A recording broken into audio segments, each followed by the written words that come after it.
وفات عجیب و غیر قابل باور خانم نغمه در کشور امریکا. نغمه هنرمند محبوب و مشهور افغان آیا با واقعیت در امریکا وفات کرده است؟ افشای حقایق و رازهای پشت پرده زندگی جنجالی نغمه در کشور امریکا.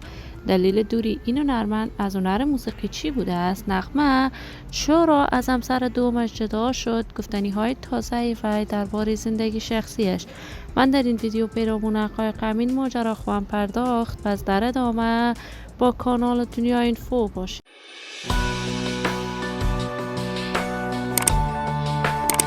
سلام و سلامتی نثار تک تک از شما دوزاران نهایت ارجمند کانال دنیا اینفو.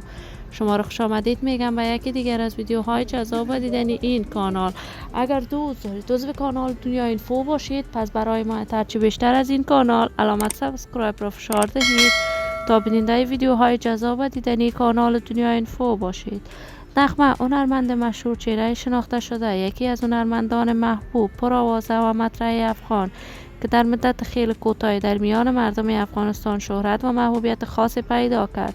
نغمه علاقمندان و دوستداران خاص خودش را دارد. این هنرمند پرآوازه و محبوب کشور عاشقانه هنر موسیقیش را در میان مردم افغانستان پیش برد.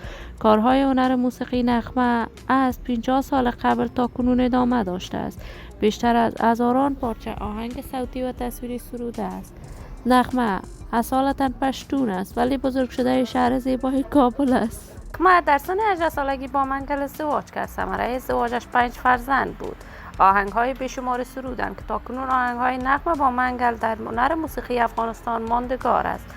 نغمه از همسر اولش جدا شد و بار دیگر در کشور امریکا ازدواج کرد. ازدواج دوم نغمه موج انتقادات را به همراه داشت.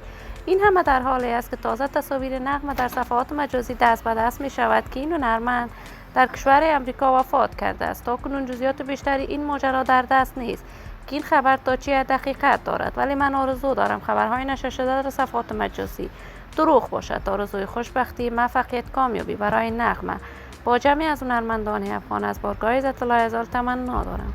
دوستداران و همراهان نهایت ارجمند کانال دنیا اینفو، شما هم نظریاتتان را در بخش کامنت با من شریک بسازید. این ویدیو را با علاقه‌مندان و دوستان نغمه به اشتراک بگذارید.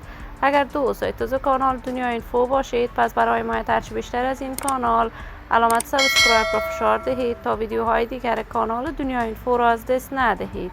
تا درودی دیگر، بدرود.